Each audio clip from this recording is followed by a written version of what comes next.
అందరికీ నమస్కారం. ముందుగా తెలంగాణ మునుకప్ కుల బాంధవులకి, మునుకప్ ప్రజా నాయకులకి, మునుకప్ మహిళా అక్కచెల్లెలకి, మునుకప్ సంఘం తెలంగాణ మరియు మునుకప్ యువత కమిషన్ ఉదయపూర్వక నమస్కారం. ఈరోజు మునుకప్ సంఘం తెలంగాణ మరియు మునుకప్ యువత రాష్ట్ర బాడీ సమావేశం ఈరోజు ఉదయం రాష్ట్ర కార్యాలయంలో నిర్వహించడం జరిగింది.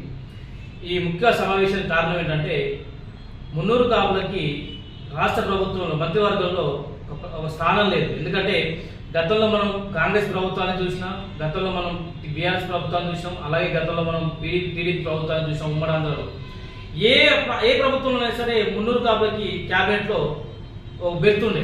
కానీ మరి దురదృష్టవశాత్తు మరి 2023 డిసెంబర్లో ఏర్పడినటువంటి ఈ కాంగ్రెస్ ప్రభుత్వంలో ఈ రేవంత్ రెడ్డి గారి మంత్రివర్గంలో మాత్రం మున్నూరు కాపులకి అవకాశం కల్పించలేదు. కేవలం ప్రభుత్వం ఇప్పించి ప్రభుత్వం ఈరోజు రేవంత్ రెడ్డి ప్రభుత్వం చేతులు దుక్కునే ప్రయత్నం చేస్తూ ఉంది.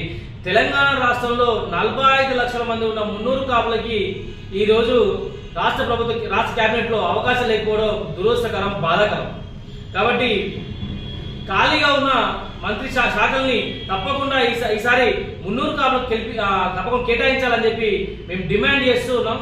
అట్లాగే ఆ డిమాండ్తో పాటు మున్నూరు కాప్ కార్పొరేషన్ గత ప్రభుత్వం ఇవ్వలేదు, మేము ఇస్తామని చెప్పి అన్నారు. అధికారంలోకి వచ్చారు, దానిపై చర్చ జరిపారు, ప్రభుత్వం జీవో రిలీజ్ చేశారు. కానీ దానికి ఆ కార్పొరేషన్కి విధి విధానాలని బడ్జెట్ కూడా ఈరోజు రాష్ట్ర ప్రభుత్వం పెట్టి దానికి ముందుకు తీసుకొచ్చే ప్రయత్నం మాత్రం చేయట్లేదు. కేవలం ఇచ్చామనే మాట వరకే వస్తున్నారు తప్ప దాన్ని ఆచరణలో పెట్టడానికి ఈరోజు రాష్ట్ర ప్రభుత్వం కూడా ముందుకు రావడం లేదు. కాబట్టి తప్పకుండా మున్నూరు కాప్ కార్పొరేషన్ విధి విధానాలని, మున్నూరు కాప్ కార్పొరేషన్ బడ్జెట్ కూడా 2000 కోట్లతో కేటాయించాలని చెప్పి ఈరోజు మున్నూరు సంఘం రాష్ట్ర కార్యాలయం జరిగింది. రాష్ట్ర కమిటీ కూడా ఈరోజు డిమాండ్ చేసేది.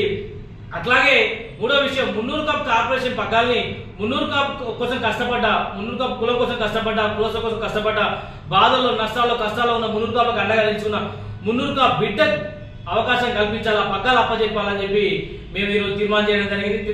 తీర్మానం చేస్తూ ప్రభుత్వాన్ని డిమాండ్ చేయడం జరిగింది. అలాగే మున్నూరు కాప్ కార్పొరేషన్ ఒక డైరెక్టర్ గారిని మీరు నెంబర్గా నియమిస్తే అది మున్నూరు కాప్ కులం కోసం కష్టపడ్డ వాళ్ళకి అవకాశం కల్పించాలని చెప్పి కూడా మేము ఈరోజు తీర్మానంలో డిమాండ్ చేసుకోవడం జరిగింది. ఈ విషయాలన్నింటినీ కూడా గతంలో రాష్ట్ర ప్రభుత్వానికి అనేక సార్లు మేము వినియోగించాం. ఆదిశీనన్న గారి ప్రభుత్వ ఆదిశీనన్న గారి దృష్టి కూడా ముఖ్యమంత్రి దృష్టి తీసుకెళ్ళాలని చెప్పి వారికి కూడా అనేక సార్లు వినతి పత్రాలు సమర్పించడం జరిగింది, వారికి కూడా తెలియజేయడం జరిగింది. కానీ ప్రభుత్వం నుంచి ఎలాంటి సానుకూలత మాకు రాలేదు. కాబట్టి తప్పకుండా మనం నిరసన కార్యక్రమాల ద్వారా మున్నూరు కాపు బిడ్డకి మంత్రివర్గంలో అవకాశం కల్పించుకోవాలి, కార్పొరేషన్ విధి విధానాలను మనం అమలు చేసుకోవాలి, 2000 కోట్లతో బడ్జెట్ చేసుకోవాలి. తప్పకుండా కష్టపడ్డ వాళ్ళకి కార్పొరేషన్లో మన స్థానాన్ని కల్పించుకునే విధంగా మనం కొట్లాడాలని ఈరోజు రాష్ట్ర కమిటీ, మునుకప్ సంఘం తెలంగాణ రాష్ట్ర కమిటీ మరియు మున్నూరు కాపు రాష్ట్ర కమిటీ తీర్మానం చేసి 19వ తేదీ గురువారం రోజు ఇదే రాష్ట్ర కార్యాలయంలో మనం దీక్ష చేద్దాం. ఉదయం 10:30 నుంచి సాయంత్రం 5 గంటల వరకు మన దీక్ష కార్యక్రమాలు చేద్దామని చెప్పి ఈరోజు నిర్ణయించుకోవడం జరిగింది. ఇదే ఎంకే పటేల్ న్యూస్ ఛానల్లో ఈ లైవ్ కూడా మనం ఆ రోజు ఈ లైవ్ ద్వారా మనం కార్యక్రమం చేస్తాం. అలాగే ఫేస్బుక్ ద్వారా, అలాగే ఇన్స్టాగ్రామ్ ఐడి ద్వారా కూడా ఈ కార్యక్రమాన్ని మేము ప్రజలందరి దృష్టికి, మునుకప్ ప్రజలందరి దృష్టికి ఈ విషయాన్ని తీసుకెళ్తాం అని చెప్పి తెలియజేస్తూ మా నిరసన కార్యక్రమాన్ని కూడా ఈ ఆఫీస్లో చేస్తున్నాం.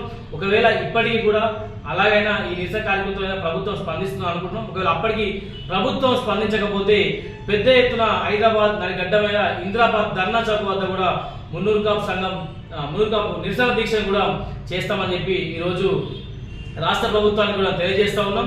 ఈ కార్యక్రమాన్ని రాష్ట్ర కమిటీ సభ్యులు, జిల్లా కమిటీ సభ్యులు, మునుకప్ సంఘం, మునుకప్ తెలంగాణ సంబంధించిన రాష్ట్ర కమిటీ సభ్యులు, జిల్లా కమిటీ సభ్యులు ఈ రాష్ట్ర కార్యాలయంలో జరిగే ఈ దీక్ష కార్యక్రమంలో పాల్గొన్నారు. అలాగే మండల స్థాయిలో ఒకవేళ ఇక్కడ దాకా రాని జిల్లా అధ్యక్షులు ఉంటే మీ జిల్లా హెడ్ క్వార్టర్లో కూర్చోవాలి. అలాగే మండల అధ్యక్షులు ఎవరుంటారో మీరు మీ మండల హెడ్ క్వార్టర్లో కూర్చోవాలి. అలాగే గ్రామాధ్యక్షులు ఉన్న ఆ గ్రామాధ్యక్షులు ప్రతి ఒక్కరు మీ గ్రామ హెడ్ క్వార్టర్లో గ్రామ సంఘం కులభవన్లో కూర్చొని మీ నిరసన వ్యక్తం చేయండి.